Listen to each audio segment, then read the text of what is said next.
Radhe education के इस मंच पर आपका हार्दिक स्वागत और अभिनंदन। हम पढ़ रहे हैं साइकोलॉजी और साइकोलॉजी में हमारा जो पूर्व का बिंदु था वो था अधिगम की क्षमताएं, जिसमें हमने पठन विकृतियां पढ़ ली, लेखन विकृतियां पढ़ी, वाक विकृतियां पढ़ी। आज उसी संदर्भ में कुछ महत्वपूर्ण चीजें जो पूर्व के पेपर में आई, जैसे हम आज सबसे पहले अध्ययन करेंगे ऑटिज्म का। ऑटिज्म या इसे हम बोलते हैं स्वलीनता। ऑटिज्म क्या होता है, किस प्रकार होता है, क्या पहचान होती है इसकी। ऑटिज्म से ग्रस्त जो बालक होते हैं वो सामान्यतः आपको ऐसे लगेंगे कि गुमसुम से बैठे हैं, एकांत प्रिय होंगे, किसी से नहीं बोलेंगे। ठीक है, तो हो सकता है ये आनुवंशिक भी हो सकता है और वातावरण की देन भी हो सकता है।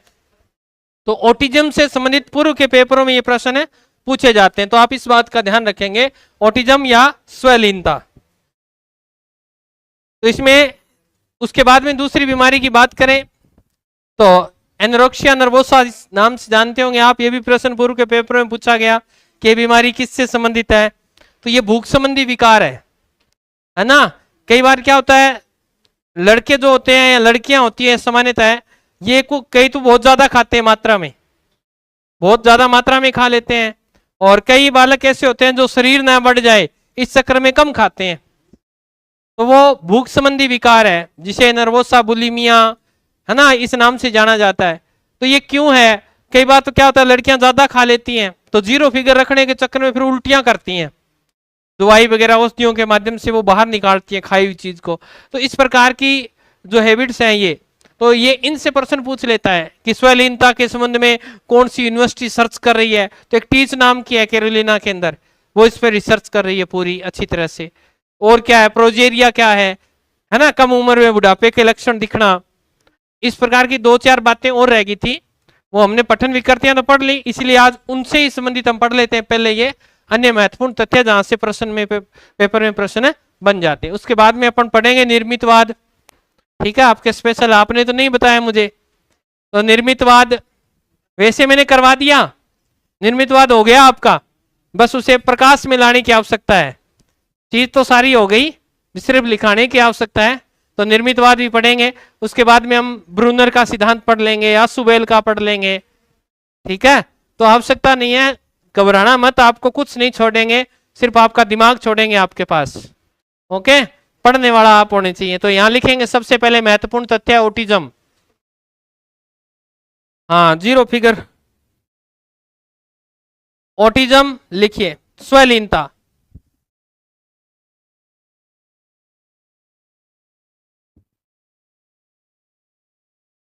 ना ये महत्वपूर्ण तथ्य लिख लो, वो तो पठन विकृतियां कई बार यहां से प्रश्न पूछ लेता है। ठीक है ना, तो लिखेंगे सर्वप्रथम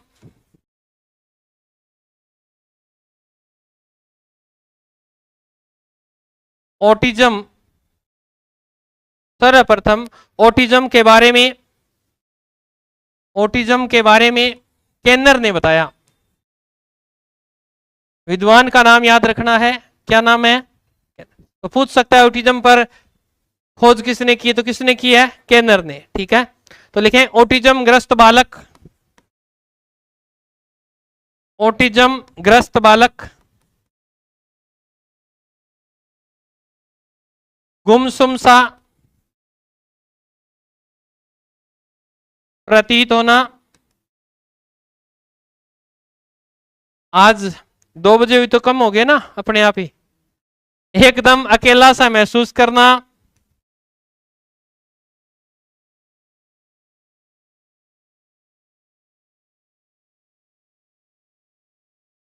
ऑटिज्म ग्रस्त बालक गुमसुम सा प्रतीत होना, एकदम अकेला सा प्रतीत होता है, प्रतीत होता है, यानी वो और उसके आसपास कोई दुनिया नहीं है, अपने में खोया रहता है। इसीलिए स्व मीन्स क्या होता है, खुद, और लीन का अर्थ है अपने में क्या रहता है, वो डूबा रहता है।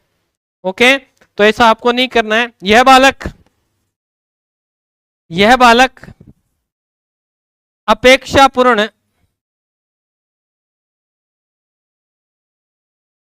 अपेक्षापूर्ण व्यवहार करते हैं।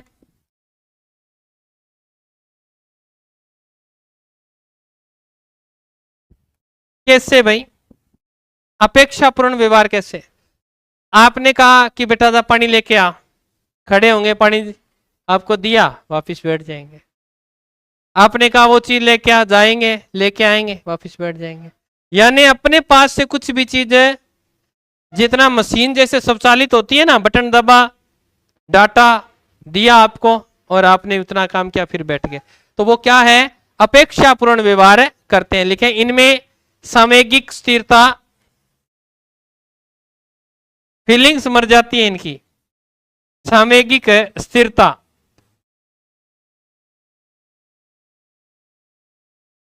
स्थिरता तथा व्यवहार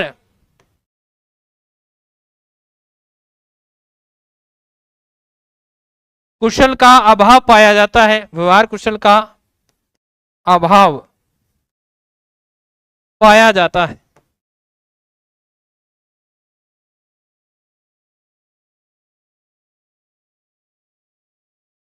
ओके, तो लिख लो ओटिज्म के कारण, इसी में लिखा, लिख लिया सभी ने, लिखे ओटिज्म के कारण।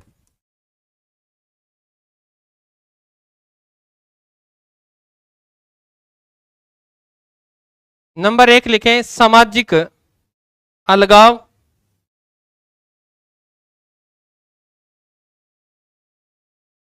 सामाजिक अलगाव से क्या समझते हो बताओ? समाज की वजह से अकेला रहना प्रारंभ कर देता है। जैसे हमारी जो दकियानी सी सोच है ना, हम किसी को इतना ज्यादा टॉर्चर करते हैं, जैसे कोई शरीर से विकलांग है ना, शरीर से कोई विक्षिप्त है उसका अंग, तो हम उसे उल्टे पुल्टे नामों से पुकारते हैं, तो फिर वो घर से निकलना क्या कर देता है, बंद कर देता है। तो समाज से क्या हो गया, अलगाव हो गया, दूर हो गया ना, तो इस वजह से उसमें ओटिज्म ग्रस्त हो जाता है, वो खुद में ही लीन रहने लग जाता है, हम उल्टे पुल्टे नाम लेते हैं उसके। तो ये ऐसा नहीं करना चाहिए। क्या करना चाहिए? दूसरा, अकेले रहने की भावना,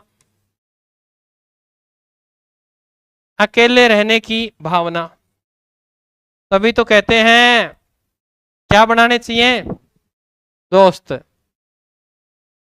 अकेले रहने की भावना आ जाती है, कब आ जाती है? जब आदमी चारों तरफ से निराश हो जाता है, उसे कोई उम्मीद नहीं रहती, फिर वो कमरे में खुद को क्या कर लेता है, बंद कर लेता है, गुमसुम सा रहता है।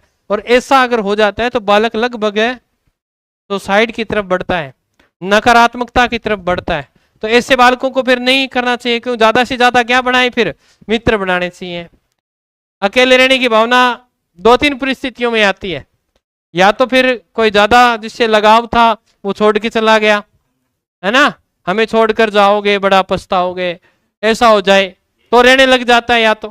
या फिर शुरू से ही उसमें ऐसी हैबिट्स आ जाती हैं परिवार की वजह से या माता पिता की वजह से, माता पिता लड़ाई करते हैं तो वो माता पिता से दूर रहने लग जाता है, क्योंकि वो समझता है मेरी क्या हो रही है, बेइज्जती हो रही है, इस वजह से वो थोड़ा सा दूर हो जाता है माता पिता से।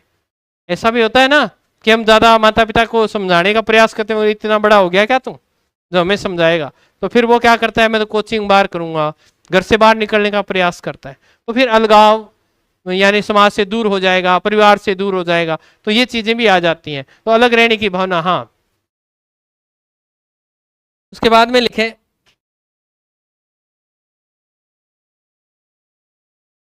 क्या,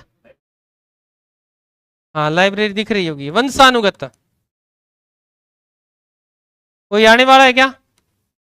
वंशानुगत, ये कहते हैं कि वंशानुगत भी हो जाता है, कई बार माता पिता जैसे होते हैं वैसे भी ये आ जाती हैं। जैसे माता पिता ऑटिज्म से ग्रस्त है, कई बार देखा होगा आपने ऐसे बालकों को, जैसे उनके माता पिता होते हैं वैसे भी आ जाते हैं, तो ये इस वजह से भी हो सकता है, तो ये भी रीजन बताया गया है। ठीक है, इसके अंदर आप लिखना चाहो तो लिख लेना, दोषपूर्ण, दोषपूर्ण गुणसूत्र,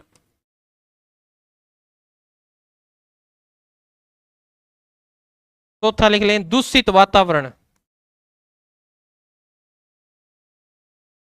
ये समझाने वाली आवश्यकता है नहीं, क्योंकि हम वातावरण टॉपिक खूब पढ़ के आए हैं, तो सब चीजें आ गई इसमें। ठीक है, नेक्स्ट लिखेंगे, दूसरी 2 नंबर लगा के लिखिए।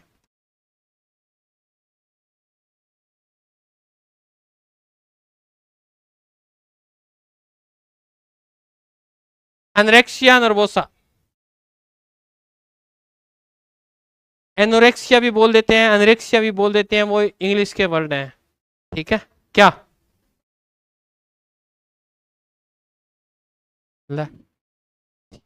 एनोरेक्सिया नर्वोसा, वो सीधा पूछेगा भूख से संबंधी विकार कौन सा है, तो यही है। इसमें आदमी ज्यादा भी खाता है और कम भी खाता है। ज्यादा तो खाते हैं तो फिर गोली वगैरह लेके ट्रीटमेंट लेके वो बाहर निकाल देते हैं। समाज में ये डर होता है कि कोई मुझे मोटा न कह दे, है ना, तो ये है। तो इसमें लिखें यह एक आहार संबंधी विकार है, एक आहार खाने संबंधी आहार संबंधी विकार है।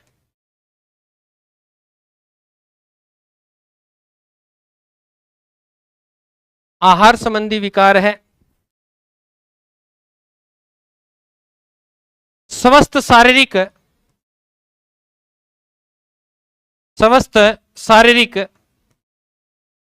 वजन बनाए रखने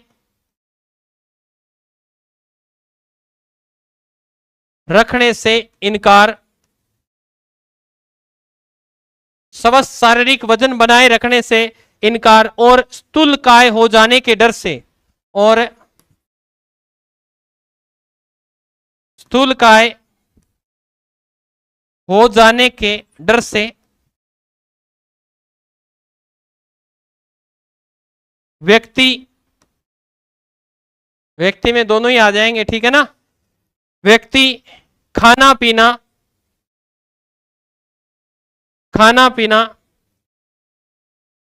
बताऊंगा तो वो समझाऊंगा, पहले आप लिखें। स्वस्थ शारीरिक वजन बनाए रखने से इनकार और स्थूलकाय हो जाने के डर से व्यक्ति खाना पीना कम कर देता है,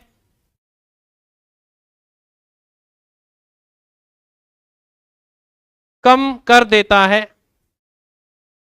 अब देखो दोनों लाइनें समझो। स्वस्थ शारीरिक वजन बनाए रखना यानी हमारा जो स्ट्रक्चर है, बॉडी स्ट्रक्चर है, वो किस पे जाएगा? माता पिता पे, दादा दादी पे और नाना नानी पे। फ्रांसिस गाल्टन का कथन है।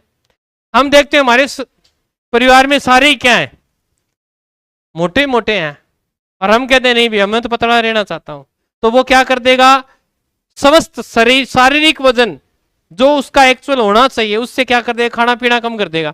कई महिलाएं होती हैं, पुरुष तो नहीं करता, लगभग पुरुष तो बेसुगरा होता है, महिलाएं जो होती हैं वो खाना कम कर देती हैं ताकि वो मोटी ना दिखे, पतली दिखे, जीरो फिगर दिखे। स्थूलकाय यानी बड़ा ना हो जाओ, मोटी ना हो जाऊं। अब कई होती है शरीर में ऐसी, कई शारीरिक रूप से ऐसी होती है, तो वो इसलिए नहीं खाती कि कहीं मैं मोटी ना हो जाऊं, क्योंकि जो मोटी को देखती है, मोटे शरीर वाली को, तो उससे पूछे क्या क्या दिक्कतें आती हैं, वो कहती है भाई एक तो दौड़ नहीं लगा सकती, एक बैठ जाऊं तो अपने आप खड़ा नहीं होया जाता। तो ये जो सब चीजें उसके मानसिकता में आ जाती हैं, मानसिक बीमारी तो है। और फिर वो क्या करती है, भाई ओहे मैं ऐसी होगी तो फिर वो क्या खाना पीना क्या कर देगी? कम कर देगी। तो आहार संबंधी विकार है। शादी वगैरह में खा भी लेती है, या इसका पूरी डिटेल पढ़े तो एक दिन का ही ये पूरा टॉपिक। शादी में खा, कहीं प्रोग्राम में ज्यादा खा लेती है तो फिर घर पे आके अंगुली डाल के पहली बार तो उल्टी करती है, के जिसे बोला गया, उल्टी करती है। फिर उससे नहीं होता तो फिर कोई गोली लेती है ना, डाइजेशन दस्त वाली जिसे गोली बोलते हैं आप, वो लेती है ताकि उसके शरीर में जो खा के आई है वो रहे ना। तो फिर तू खा के क्यों आई? और लड़के जो होते हैं वो तो पता ही है आपको, हॉस्टल में दोबारा रोटी बनवा देते हैं, उन्हें फिट रहने का कोई औचित्य नहीं है। तो ये बात आपको ध्यान रखनी, ये बीमारी है। ओके,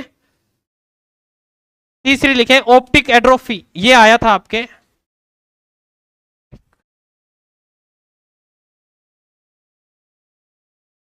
रीट में, पूछा था ये ऑप्टिक है एट्रोफी। ये ए है, मैं ए इसी तरह से लिखता हूं, ये आप ऐसे लिखते होंगे तो समझ जाना, ठीक है। इसमें लिखो आपके आंख के बीच में क्या होता है? रेटिना। आप देख तो रहे हैं ऐसे, जो चीज देख रहे हैं उसकी सूचना किसको नहीं मिल रही? मस्तिष्क को। ये आया था ना रीट में, किससे संबंधित विकार है? तो दृष्टि संबंधी विकार है।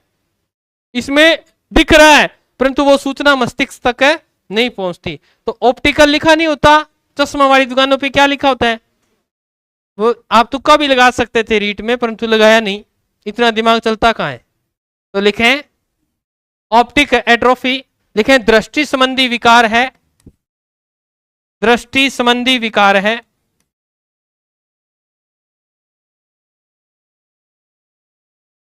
इसमें रेटिना प्राप्त सूचना को मस्तिष्क तक नहीं पहुंचा पाता, मस्तिष्क तक नहीं पहुंचा पाता।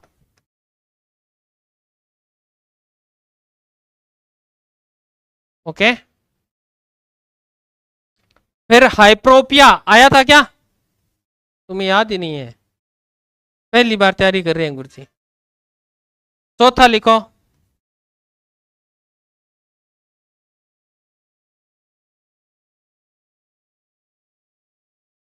हाइप्रोपिया। ये भी लिखो, दृष्टि संबंधी विकार है, इसे बोलते हैं दूरदर्शिता। इसमें क्या होता है?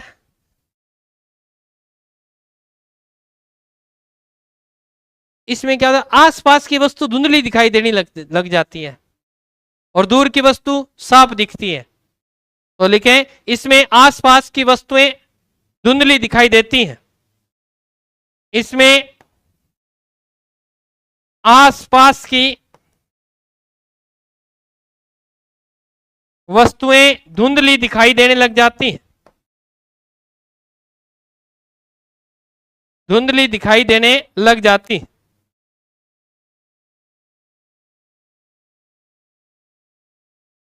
लिख लिया? नेक्स्ट कितना नंबर? 5 नंबर है क्या? लिखो टीच। कैसे लिखते हैं टीच को, बताना मेरे को स्पेलिंग।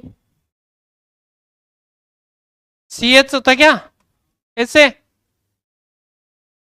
गलत तो नहीं लिख दिया? गलत है?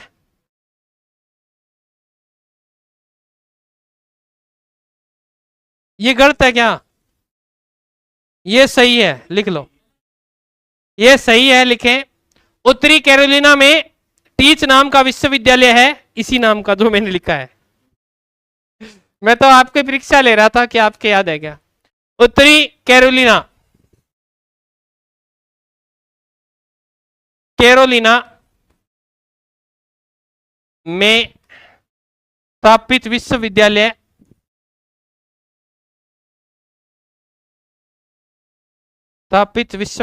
है, ठीक है, जिसमें ऑटिज्म वाले, जिसमें स्वलीनता वाले सभी लोगों द्वारा सामना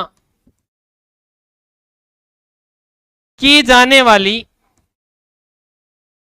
कठिनाइयों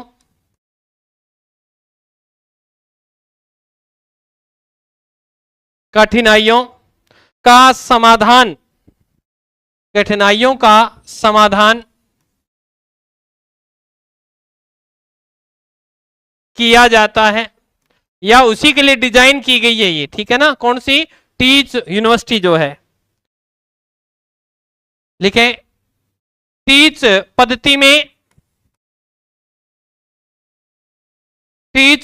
में व्यवहार चिकित्सा, यानी मेडिकल लाइन जो होती है ना, व्यवहार चिकित्सा निहित है।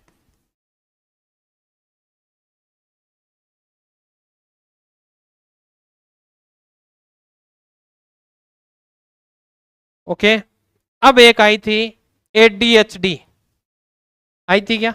जानते हो क्या होती है?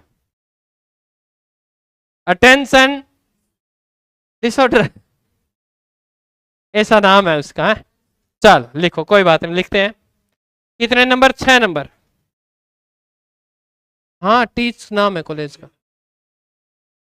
लिखे ADHD,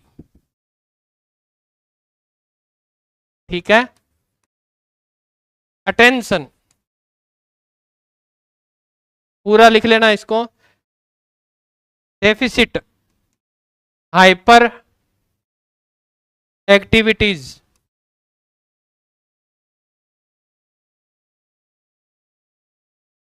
डिसऑर्डर।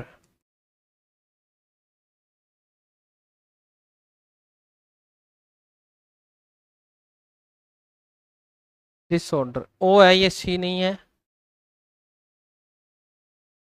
हिंदी में नाम लिखेंगे, क्या नाम है? अटेंशन किसको बोलते हैं? अवधान। यानी इसमें बालक क्या नहीं लगा पाएगा? ध्यान। तो लिखेंगे अवधान संबंधी विकार। अवधान संबंधी विकार।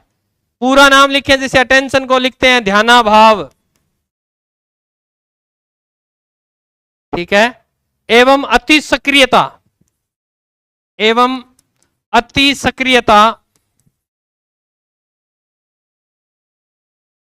विकार।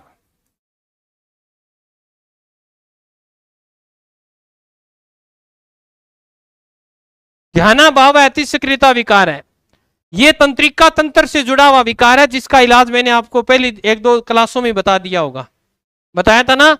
जिनके याद नहीं होता वो क्या करें, कैसे करना है। हाँ, ध्यान केंद्रित करने की जो विधि थी वो मैंने आपको बता दी, याद नहीं हो रहा था वो भी मैंने बता दी। तो ये वही विकार है, ये आप सब में है कि आप पढ़ते समय आपका ध्यान नहीं लगता, आपके दिमाग में नए नए विचार आते हैं, या आपके सामने कोई नर्तकी नृत्य करने लग जाती है, बार बार दिमाग में ये आता है व्हाट्सएप पे किसका मैसेज आ गया होगा, हाय वो क्या कर रहा होगा, हाय वो क्या कर रही होगी। यानी इस तरह की बातें जब माइंड में आती है तो आप ध्यान नहीं लगा पाते।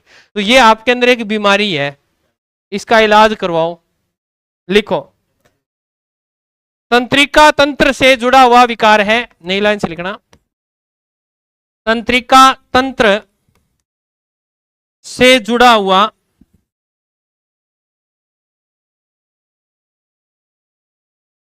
विकार है, तंत्रिका तंत्र से जुड़ा हुआ विकार है। इसमें बेचैनी, इसमें बेचैनी, इधर उधर भटकना,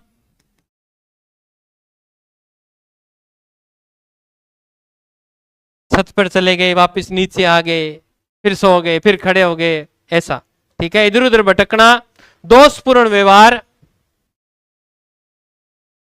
दोषपूर्ण व्यवहार, किसी के साथ अभद्रता करते हो वो, दोषपूर्ण व्यवहार। आदि लक्षण है, आदि लक्षण है। कई बार अति सक्रियता, कई बार अति सक्रियता भी देखने को मिलती है, देखने को मिलती है। अति सक्रियता तो जानते हो ना, हाइपर एक्टिविटी जिसे बोलते हो आप, बहुत ज्यादा अग्रेसिव हो जाते हैं। हाँ जी, तो ये बात आप ध्यान रखेंगे। इसके और उदाहरण लिखना चाहो तो लिख लो, एक जगह स्थिर होकर बैठ ना पाना, बैठते पढ़ने बैठते हैं तो एक जगह नहीं हो पाते। एग्जाम्पल में लिखना चाहो तो लिख सकते हो, एक जगह स्थिर होकर बैठ न पाना, ध्यान नहीं लगा पाते, ठीक है। सड़क पर नियमों का पालन नहीं करना, कोई ध्यान ही नहीं है हमें, हमारा ध्यान ही कहीं और होता है, इधर चला मैं उधर चला, जाने कहा मैं किधर चला, यानी ध्यान क्या है उसका है ही नहीं, उसे पता ही नहीं है मैं क्या कर रहा हूं, तो उसे ये डिसऑर्डर है। ये बात आप ध्यान रखेंगे, ठीक है। बात बात पर जिद करने लग जाता है, ओके। फिर अपन नेक्स्ट लिखेंगे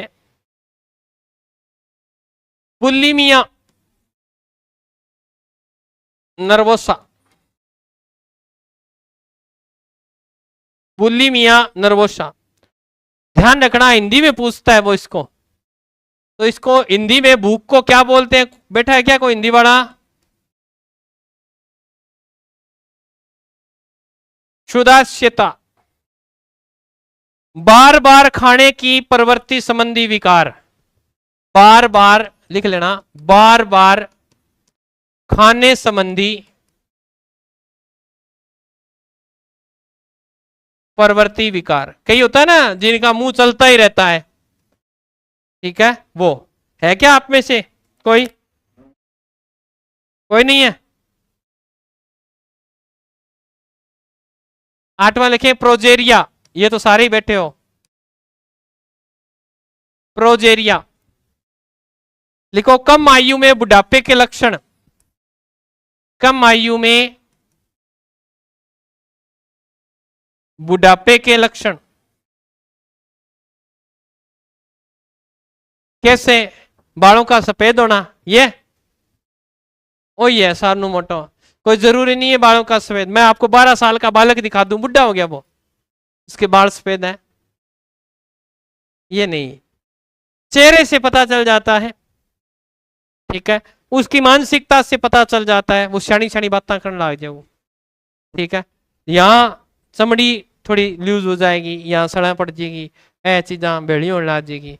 तो यानी कुछ चीजों से बुढ़ापे के लक्षणों का पता चल जाता है। ओके, फिर उसके बाद में 10 तो करा ये डिस्पेजिया। और पेजिया क्या होती है? पेजनिया क्या होती है? पेजनिया पहले से याद रखना है। पेजनिया, पेजनिया है ना, तो समझ लो गति कौशल संबंधी विकार, कौशल संबंधी विकार। अब ये गति कौन सी है? सीखने की गति, लिखने की। कई बालक बहुत धीरे धीरे लिखते हैं, है ना, लिखते ना। कई बालक बड़े धीरे धीरे बोलते हैं, गुरुजी हमें आपसे काम बहुत है, ऐसे आराम से। तो ये भी एक क्या है? विकार है, डिस्पेजिया, जहां आवश्यकता से बिल्कुल धीरे बोला जाए। गति कौशल वो भी होता है, एक चलने में गति कौशल। पेजनिया ऐसे याद रखना है, पेजनिया पायों से क्या चला जाता है? गति होती है, तो गति कौशल। तो ये एक वो भी विकार है, चलते। कई बालक बालिकाओं को देखना, एक ही एक जगह पैर मारते रहते हैं, ऐसे ऐसे चलते हैं, कई ऐसे ऐसे इतने लंबे लंबे मारते हैं। तो ये सब क्या है? डिस्पेजिया है। तो गति संबंधी विकार भी यहां आ जाता है। फिर लिखें, लास्ट लिखें डिस्मेंसिया। डिस्मेंसिया,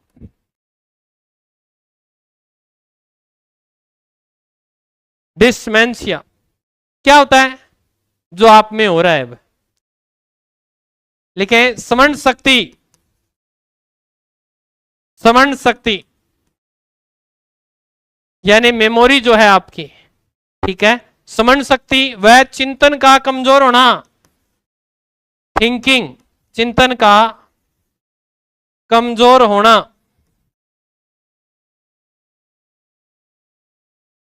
हो गए 10 से। अब बता दो इनमें से कौन कौन सी आप में है? सारा ही है। कौन कौन सी बीमारियां हैं आप में? हाँ भाई, किसी को कोई प्रश्न इस बिंदु से पूछना है?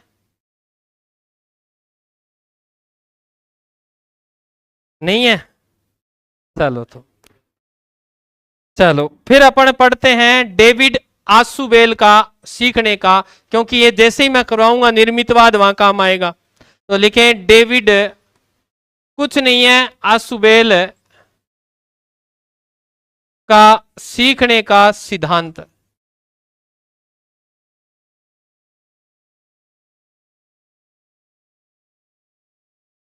ये क्या कहते हैं पहले समझ लो इसको। ये कहते हैं कि सभी लोग कहते हैं कि बालक कोरा कागज होता है। किसने कहा?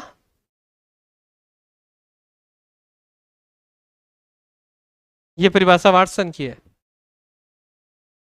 बालक कोरा कागज होता है, बालक मोम की तख्ती होता है, बालक धुली हुई स्लेट होता है।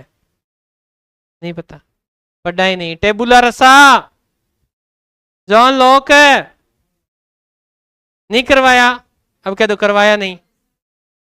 वो कहते हैं कि बालक कोरा कागज होता है, परंतु आसुबेल ये कहते हैं कि बालक बिल्कुल भी कोरा कागज नहीं होता, उसमें जन्मजात ही संज्ञानात्मक शक्तियां होती हैं। क्या होती हैं? अब ऐसा थोड़ी है कि आपने मनुष्य के गर्भ से जन्म लिया मनुष्य जाति में और आपको कुछ नहीं आता। ऐसा हो सकता है क्या? आपके अंदर पहले से क्या ऑलरेडी जन्मजात शक्तियां हैं। कौन सी? संज्ञानात्मक। समझने की आपको हम नहीं सिखाएंगे, कमरे में बंद कर देंगे, कुछ नहीं सिखाएंगे। आप खाना खाना सीख जाओगे ना अपने आप ही, पेशाब करना सीख जाओगे। ये मनुष्य सीखता है कि नहीं सीखता?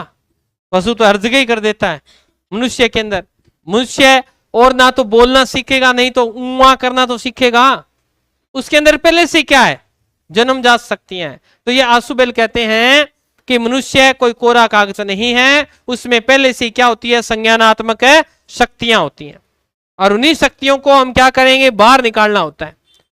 और बाहर निकालने का अर्थ है कि जब उसने पूर्व में उसके पास शक्तियां हैं, उन्हीं शक्तियों को हमें क्या करना है, आगे परिमार्जन करना है, बढ़ाना है, सुधार करना है। आपके अंदर पहले से क्या है, शक्तियां हैं, पूर्व जन्म लिया तो शक्तियां थी, आपको सबने बताया ना कि ऐसे बोल पा पा, फिर आप पीछे पीछे बोले, नहीं तो आप बोल जाते अपने आप ही। तो यानी पूर्व की जो शक्तियां हैं या पूर्व का जो अनुभव है, उन्हें क्या करना है, बाहर निकालना है। और वो कैसे निकलेगा, व्यवहार से, अधिगम से, अनुभव से। तो वही क्या कहते हैं डेविड आसुबेल। तो ये कहते हैं कैसे निकल सकता है, पहला तो होता है रटकर, बालक को कैसे सिखाया जाए, रट्टा मुरवाओ। दूसरा अर्थ ग्रहण करके, समझा समझा के पढ़ाओ। तो इस तरह से ये कहते हैं कि बालक को कुछ भी सिखाया जा सकता है, क्योंकि उसके अंदर अंतर्निहित शक्तियां होती हैं। हाँ, और ये आओ पेपर में जो आप बता रहे हो ना, यही आएगा बेटा। प्रतिपादक लिख ले इसके। देखो इसको आसुबेल भी बोलते हैं, उसुबेल भी बोलते हैं, तो वो मैंने आपको पीछे लिखवाया भी था ना। इसको इस तरह भी बोल देते हैं, उसुबेल, तो कहीं आवश्यकता नहीं है। 1968 में दिया था यह सिद्धांत, 1968। लेकिन इनके अनुसार बालक कोई कोरा कागज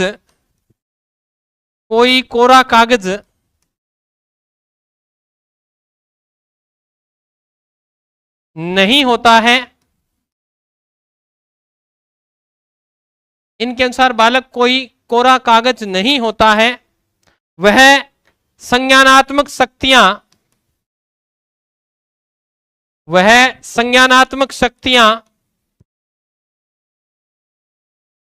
रखता है। ओके, तो ये बात तो मैंने समझा दी आपको, यहां समझने की आवश्यकता नहीं है, नई लाइन से लिखेंगे। पूर्व में उपस्थित ज्ञान या सीखे गए ज्ञान को, पूर्व में उपस्थित सीखे गए ज्ञान को संरचनात्मक या ज्ञानात्मक संरचना या संरचनात्मक ज्ञान कहा जाता है।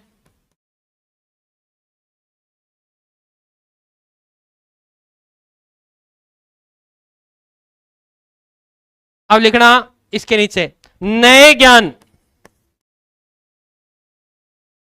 ज्ञान की संरचना यदि पूर्व संरचना से मेल खाती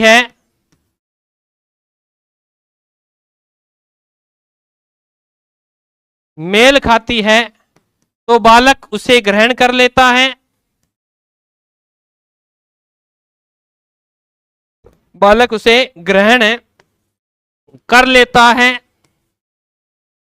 उसे आत्मीकरण कहते हैं।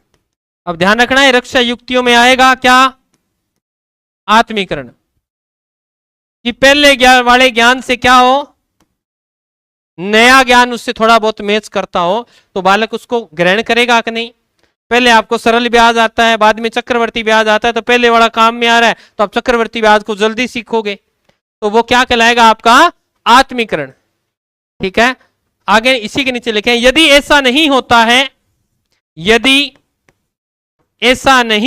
है तो बालक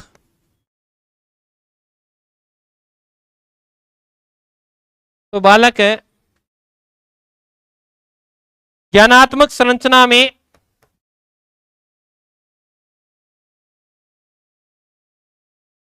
परिवर्तन कर लेता है।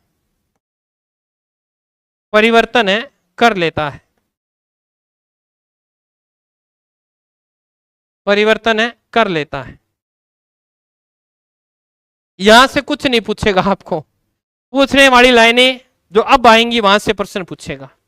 ठीक है, वो सीधा पूछेगा डेविड आसुबेल ने सीखने का प्रथम चरण कौन सा बताया है, दूसरा कौन सा है, अंतिम कौन सा है।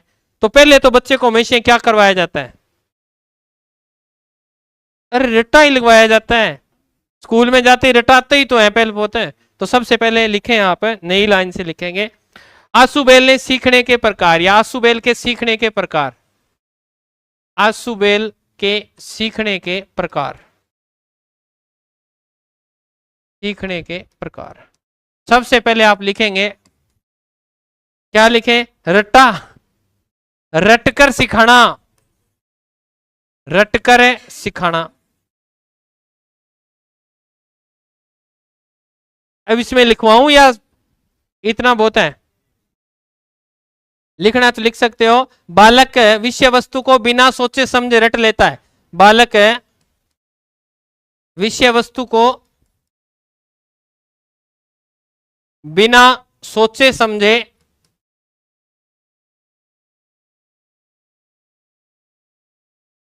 सीख लेता है, वो क्या कहलाएगा, रटंत क्रिया है वो। ठीक है, दूसरा जो अब आपको पढ़ाया जा रहा है वो क्या है, अर्थपूर्ण सीखना, यानी एक एक लाइन का अर्थ सिखाया जा रहा है आपको। तो इसमें तो पता चल ही गया। तो लिखेंगे इस अधिगम में बालक, इस अधिगम में बालक पूर्व ज्ञान, इस अधिगम में बालक पूर्व ज्ञान और नियम पर आधारित, इस अधिगम में बालक पूर्व ज्ञान और नियम पर आधारित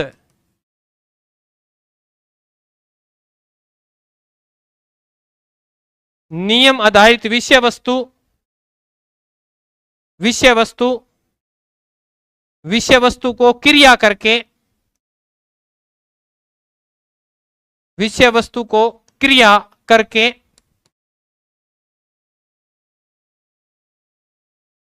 सीखता है। कैसे, अब मैं पीछे भी बता के गया था, गेने वाले में बताया था मैंने कि इस तरह से आपने अध्ययन किया है क्या, तुमने खुद किया है, बता दो। अरे रहीम के दोए, तुलसी के दोए, पूर्व ज्ञान था, एक एक शब्द का अर्थ था ना, तभी तो आप पूरी की लाइन का अर्थ निकाल पाए। इंग्लिश ट्रांसलेट हिंदी में करते हो तो कैसे होता है, ऐसे ही तो होता है। तो वही तो अर्थपूर्ण सीखना। ठीक है, फिर लिखो नंबर 3, अधिग्रहण से सीखना, अधिग्रहण से सीखना, अधिग्रहण से सीखना। इसमें देखो अधिग्रहण का अर्थ होता है बालक का अधिकार कब होगा किसी विषय वस्तु पर, या तो बालक लिख कर काम करे, जो कहते हैं मेरे याद नहीं होते, है ना शिकायत आपकी, तो उस बालक को बार बार लिखा जाए उस चीज को, तो वो क्या हो जाएगा, स्थायी हो जाएगा। लिख कर, सुनकर, ये चीजें क्या है, बार बार किसी सुनते, तू सुना मेरे को, मैं तेरे को सुनाता हूं, तो ये चीजें क्या होती है, याद होती है कि नहीं होती। याद आया क्या, पुराना समय है जब हमारे एक मीनिंग याद नहीं हुआ करता था, गुरुजी कहते थे इसको 10 बार लिख के ला, ये वही है। और आज भी वैसा ही है, वही नियम है शिक्षा नीति में, अगर बच्चा गलती कर रहा है उस पर गोलदारा कह के कितनी बार लिखवाओ, 10 से 15 बार लिखवाओ, ताकि उसके क्या हो जाए, याद हो जाए, अधिग्रहण कर ले वो इस चीज को। बार बार सुनते थे गुरुजी, याद हो गया बेटा, हाँ सुना, नहीं हुआ बेटा पूरा याद नहीं हुआ, और सुना, ऐसे याद है ना।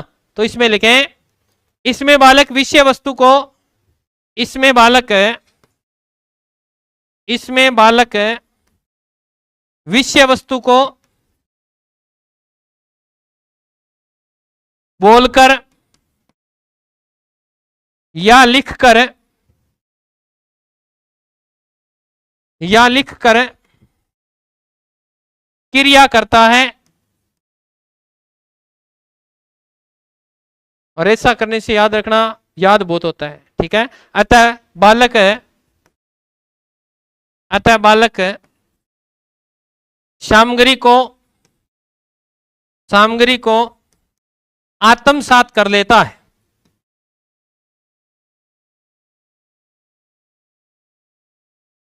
आत्मसात कर लेता है।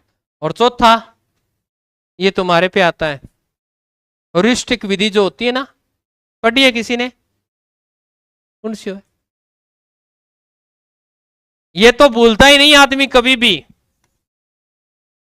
कौन सी? इसमें तो बच्चे को क्या करना पड़ता है? खुद ही ढूंढना पड़ता है। अन्वेषण का अर्थ होता है रिसर्च, खोज। इसमें बालक समस्या का उत्तर खुद ही ढूंढेगा। अब तुम कोई समस्या का उत्तर खुद ढूंढोगे तो माइंड में क्या हो जाएगा? वो स्थायी होगा। क्यों? क्योंकि उसमें मानसिक और शारीरिक दोनों क्रियाएं हो रही है, और दोनों क्रियाओं से जब कार्य किया जाता है तो वो स्थायी हो जाएगा। ठीक है, तू ऐसे बैठेगा तो नींद आएगी कन्फर्म। सारो लिया को ले रहा कन और आगे पैर ना लटकाओ तो नींद आएगी। तेरी दिक्कत नहीं है, सबकी दिक्कत है, मेरे में भी थी। ठीक है, टेंशन मत लिया कर, मैं यहीं से निकला हूं, आप वाली जगह से। लिखो, इस अधिगम में बालक है, इस अधिगम में बालक को दी गई विषय सामग्री, दी गई विषय सामग्री, मैं सामग्री गलत लिखूंगे,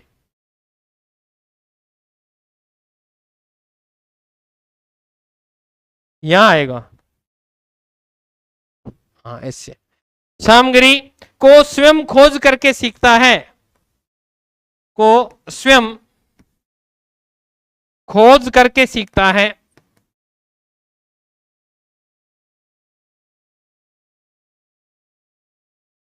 ठीक है, चारों तरह से आपने सीख लिया है, हो गया। अब आपका टॉपिक देख लूं मैं, ब्रूनर रह गया फिर। चलो फिर ब्रूनर करते हैं। आज अधिगम टॉपिक चाहिए मेरे को, कितना टाइम लग जाए पूरा करके जाएंगे।